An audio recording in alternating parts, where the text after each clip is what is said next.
안녕하세요. 오늘 청취자분과 함께 들여다볼 자료는 K-에듀파인 업무관리 사용자 교육 교재입니다. 학교나 교육기관에 계신다면 아마 많이 들어보셨거나 또 쓰셔야 하는 그런 시스템이죠. 네, 이미 사용 중이시거나 아니면 이제 곧 사용을 앞두고 이 K-에듀파인, 특히 업무관리 시스템이 좀 궁금하셨던 분들을 위해서 저희가 준비했습니다. 이 교재를 바탕으로요, 단순히 뭐 기능 나열 이런 거 말고요.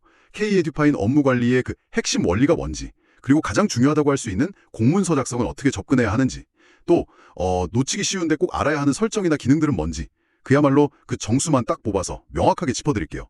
네, 뭐 복잡한 매뉴얼보다는 가장 중요한 지름길을 찾아드리는 게 저희 목표입니다. 자, 그럼 K-에듀파인 핵심 탐구 같이 시작해볼까요? 먼저 K-에듀파인이라는 시스템이 이게 왜 나왔는지 그 큰 그림부터 좀 이해하고 넘어가야 할 것 같아요. 핵심은 그거죠. 기존에 따로 있던 교육기관의 재정 업무 시스템 에듀파인이랑 행정 업무 시스템 업무 관리를 하나로 합쳤다. 2020년 1월에요. 전면 개통되었죠. 교재를 보면요. 그 목적이 교육재정 운영의 투명성을 높이고 또 행정 업무 처리를 더 효율적으로 만들어서 결국엔 사용자, 그러니까 청취자분 같은 분들이 더 편리하게 일하시도록 돕는다. 뭐 이렇게 나와 있네요. 맞습니다. 여기서 업무 관리라는 개념 자체가 시대에 따라 어떻게 변했는지 이걸 좀 짚어보면 재미있는데요. 예전에는 뭐 그냥 서류 작업, 사무 정도로만 생각했잖아요. 근데 이제는 어떤 행정 목적 달성을 위한 정보 처리 과정 전체, 심지어는 국민과의 소통 과정까지 포함하는 훨씬 넓은 의미로 쓰입니다.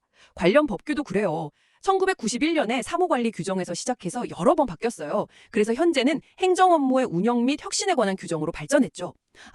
이게 업무 방식이 어떻게 진화했는지 보여주는 부분입니다. 그리고 K-에듀파이는 교육부 산하의 한국교육학술정보원 KRIS라고 하죠. 거기서 운영하고 있고요. 국가 회계 시스템 중에서는 유일하게 회계 처리랑 문서 처리가 한 시스템 안에서 같이 이루어진다는 점. 이게 가장 큰 기술적인 특징이라고 할 수 있습니다. 시스템 구성을 보니까 정말 기능이 다양한데요. 오늘 저희가 좀 집중해서 볼 업무 관리 영역 안에도 과제 관리, 문서 관리, 메모 관리, 일정 관리, 업무 지원, 내부 메일, 기록물 이관, 자료 집계 이렇게 8개나 있네요. 생각보다 범위가 넓어요. 네, 그쵸. 그리고 이 시스템들이 뭐 각자 따로 노는 게 아니라 서로 다 연결되어 있어요. 예를 들면 그 교육행정정보 시스템 나이스 있잖아요. 거기랑은 사용자나 조직 정보를 서로 주고받고요. 또 만들어진 중요 문서는 기록관리 시스템 RMS로 보내서 안전하게 보관하고요. 재정 파트에서 뭐 예산 집행 결제를 올리면 그 정보가 업무관리 시스템으로 넘어와서 처리되고 이런 식으로 아주 유기적으로 연동됩니다. 그렇군요. 시스템의 기본 구조는 이제 좀 감이 잡히는 것 같습니다. 그럼 이제 가장 중요한 부분으로 넘어가 보죠. 바로 K-에듀파인 사용의 핵심, 문서 관리, 즉 공문서 작성과 처리입니다. 여기서부터는 정말 실무적인 내용이 많을 것 같아요. 카드인데요. 이걸 먼저 이해하시는 게 중요합니다. 모든 문서는요, 반드시 특정 과제 카드에 속하게 되어 있습니다. 이걸 일종의 영구적인 디지털 파일 폴더다. 이렇게 생각하시면 좀 쉬울 것 같아요. 그러니까 문서를 그냥 막 만드는 게 아니고 어떤 업무 폴더에 넣을 건지 처음부터 딱 정하고 시작해야 한다. 이런 말씀이시죠? 정확합니다. 근데 이게 단순히 분류를 위한 폴더가 아니고요. 이 과제 카드에 설정된 보존 기간 있잖아요. 거기에 따라서 해당 문서의 법적인 보존 기간이 결정되는 거예요. 그래서 업무 내용에 맞는 과제 카드를 선택하는 거. 이게 기록 관리에 있어서 정말 중요합니다. 이걸 만약 잘못 선택하면 나중에 문서를 찾기 어려워지는 건 물론이고요. 기록물 관리 규정에도 어긋날 수 있어요. 생각보다 훨씬 중요한 개념이었네요. 그럼 문서를 작성할 때 이 과제 카드 선택 다음으로 또 신경 써야 할 중요한 설정 같은 게 있을까요? 네, 있습니다. 바로 대국민 공개 여부 설정이에요. 문서를 기한할 때 보면 공개, 부분 공개, 비공개 이 셋 중 하나를 반드시 선택해야 하거든요. 이게 뭐냐면 정부의 정보 공개 포털 open.go.kr하고 연동이 돼요. 그래서 국민들이 이 문서를 볼 수 있느냐 없느냐 이걸 결정하는 거죠. 그냥 형식적인 설정이 아니군요. 이거 잘못 선택하면 큰일 날 수도 있겠는데요. 연락처 같은 거 이게 포함된 경우에는 정말 극도로 신중해야 합니다. 원칙적으로는 비공개나 부분 공개로 처리해야 하고요. 심지어 제목이나 파일명 자체에도 개인정보가 포함되지 않도록 그 비식별화 조치를 하는 게 안전합니다. 자칫 잘못하면 정보공개 포털에 개인정보가 그냥 노출될 위험이 있거든요. 그리고 비공개 사유 중에서도 특히 5호, 내무 검토나 의사결정 과정 같은 거요. 이걸 선택하면 공개 제한 기간 설정도 필요하고요. 진짜 중요한 부분이네요. 과제 카드 설정이랑 공개 여부 설정, 이 두 가지는 문서를 만들기 전에 꼭꼭 염두에 둬야 할 핵심 사항 같습니다. 자, 그럼 이제 본격적으로 공문서 작성 요령으로 들어가 볼까요? 일반적인 공문서, 일반 기한문 기준으로 좀 설명해 주시죠. 좋습니다. 공문서 작성의 대원칙은 아까 말씀드린 관련 규정에도 나와 있듯이 쉽고 명확하게 그리고 규범에 맞게 쓰는 겁니다. 여기서 교재가 강조하는 몇 가지 실용적인 팁하고 원칙 중심으로 말씀드릴게요. 우선 문서는 크게 보면 두 문, 그러니까 머릿말, 본문, 내용이죠. 그리고 결문, 맺은말 이렇게 구성되는데요. 두 문에서는 수신자를 명확히 하는 게 중요해요. 그냥 5호 교육지원청 이렇게 쓰는 것보다는 처리할 부서까지 딱 명시해서 5호 교육지원청 교육장 기획경영과정 이런 식으로 적어주는 것이 문서 전달이나 처리에 훨씬 효율적입니다. 제목은요. 누가 봐도 이게 무슨 내용이구나 짐작할 수 있게 핵심만 간결하게 작성하는 게 좋고요. 본문 작성은 좀 더 복잡할 것 같아요. 뭐 항목 나누고 정렬하고 생각만 해도 머리가 아픈데요. 맞아요. 좀 그렇죠. 항목 구분 순서가 있어요. 1, 다음에 가, 그다음 1, 또 가, 뭐 이런 식으로요. 이건 정해져 있고 하회 항목엔 상위 항목보다 오른쪽으로 두 칸, 그러니까 2타씩 들여쓰기 하는 규칙이 있습니다. 여기서 진짜 유용한 팁 하나 알려드릴게요. 여러 줄로 된 내용을 정렬할 때 있잖아요. Shift 키 누르고 탭 키, 이걸 활용하는 거예요. 이걸 쓰면 항목 내용의 시작점을 아주 깔끔하게 맞출 수 있어요. 훨씬 보기 좋은 문서를 만들 수 있죠. 매번 막 스페이스바로 맞추려고 애쓰는 것보다 훨씬 효율적입니다. 오, 시프트 플러스 탭. 이야, 이건 정말 꿀팁인데요. 저도 맨날 스페이스바로 끙끙댔는데 그럼 내용 작성 자체에서 주의할 점은 없을까요? 단어 선택 같은 거요? 물론 있죠. 예를 들면 이상하고 이하는 그 숫자를 포함하는 거잖아요. 근데 미만, 초과는 포함 안 하고 또 외는 포함하는데 등은 포함 안 하고 이전 이후는 그 날짜를 포함하는데 전후는 포함 안 하고 이런 것들. 미묘하지만 정확히 써야 하는 용어들이 꽤 있습니다. 또 교육장님 뭐 이런 과도한 존칭보다는 그냥 교육장으로 쓰는 게 맞고요. 어려운 한자어나 전문 용어보다는 쉬운 우리말로 순화해서 쓰는 것이 권장됩니다. 금일 대신에 오늘, 향후 대신 앞으로 이런 식으로요. 이런 순화 표현은 교재에 예시가 잘 나와 있어요. 숫자나 날짜, 시간 표기 같은 형식적인 부분도 규칙이 꽤 까다롭더라고요. 이걸 다 외워야 하나요? 너무 많은데요? 하하, 다 외우면 좋죠. 근데 현실적으로는 핵심 원칙만 기억하고 나머지는 필요할 때 찾아보는 게 맞다고 봅니다. 중요한 거 몇 가지만 짚어보면요. 날짜는 2025.8.29.금 이렇게 마침표 찍고 괄호 안에 요일 쓰고요. 기간은 물결 표시 있죠. 그거 써서 2025.8.29에서 9.2 이렇게 표기합니다. 시간은 14.30처럼 24시각제를 쓰고요. 쌍점으로 구분하고요. 금액은 아라비아 숫자 뒤에 한글 표기를 괄호 안에 덧붙일 수 있어요. 예를 들면 금 11만 3,560원, 금 11만 3,560원 이런 식으로요. 띄어쓰기는 어떤가요? 공문서에서 띄어쓰기 틀리면 좀 민망할 것 같은데 자주 틀리는 것 같아요. 띄어쓰기. 이거 정말 많이들 헷갈려 하시죠. 교재에도 자주 틀리는 예시들이 잘 정리되어 있습니다. 예를 들면 성하고 이름은 붙여 쓰는데 호칭은 띄고 홍길동 씨 이렇게요. 법률 조항은 붙여 쓰고요. 제12조 제2항 이런 식으로 30% 이상처럼 단위 앞은 띄었어야 하고요. 귀교는 붙여 쓰는데 귀관은 또 띄었어요. 이런 식이죠. 이 부분은 정말 교재를 옆에 두고 참고하시는 게 제일 좋습니다. 모든 규칙을 여기서 다 설명하기엔 너무 많아요.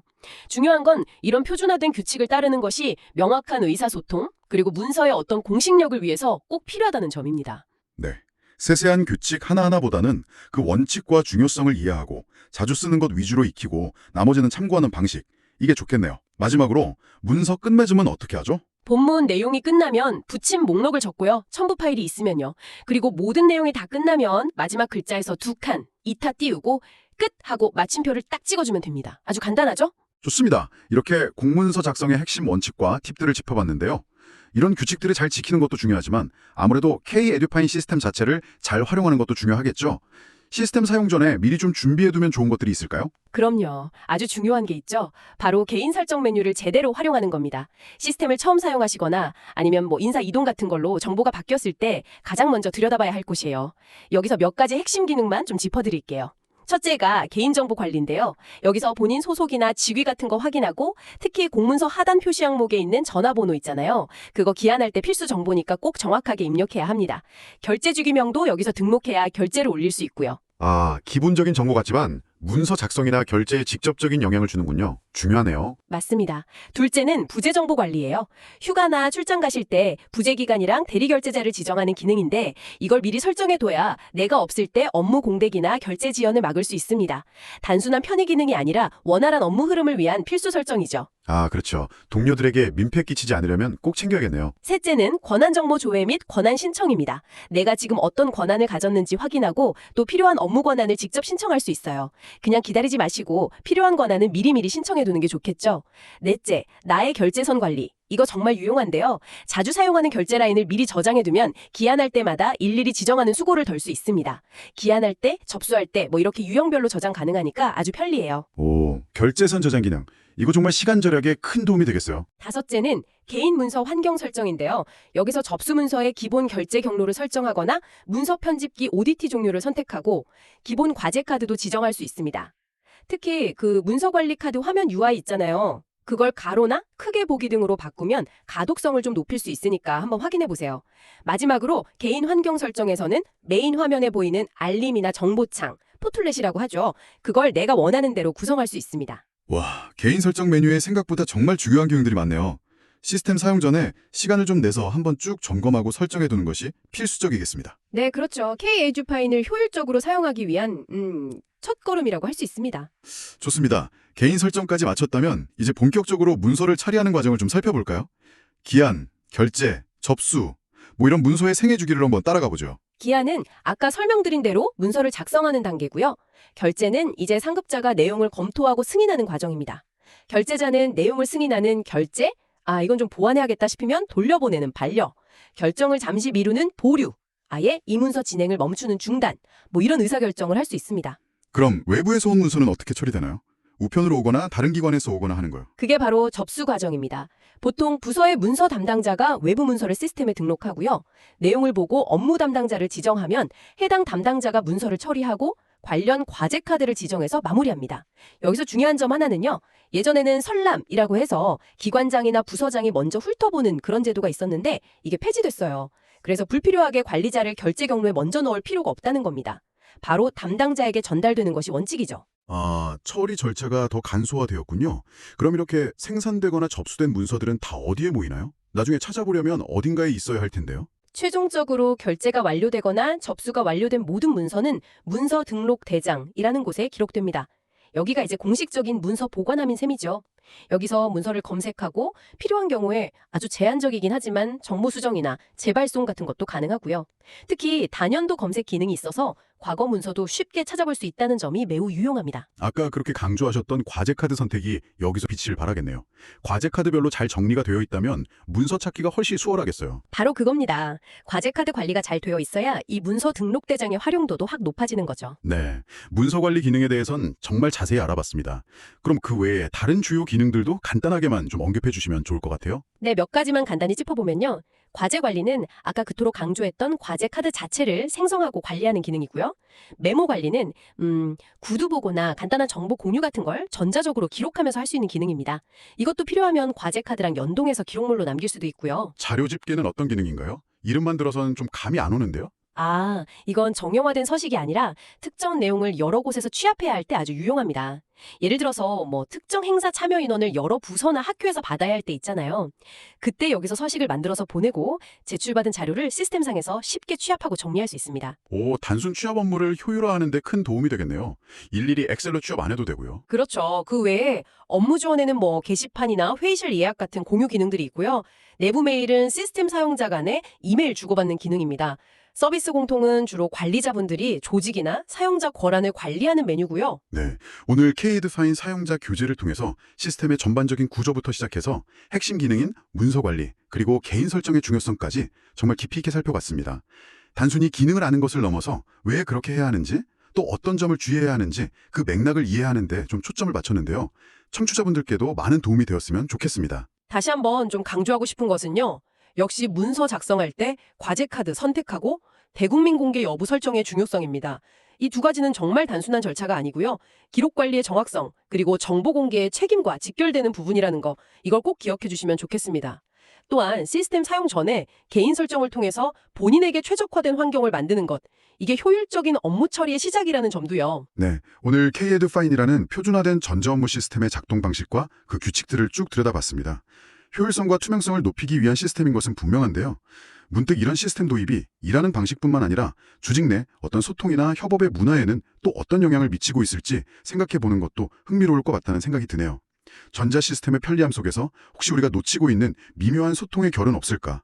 효율성이 때로는 인간적인 어떤 유대감을 좀 약화시키는 면은 없을까? 청취자분들께서도 시스템을 사용하시면서 이런 질문을 한번 던져보시는 건 어떨까요? 오늘 K-에듀파인 심층 분석은 여기서 마무리하겠습니다.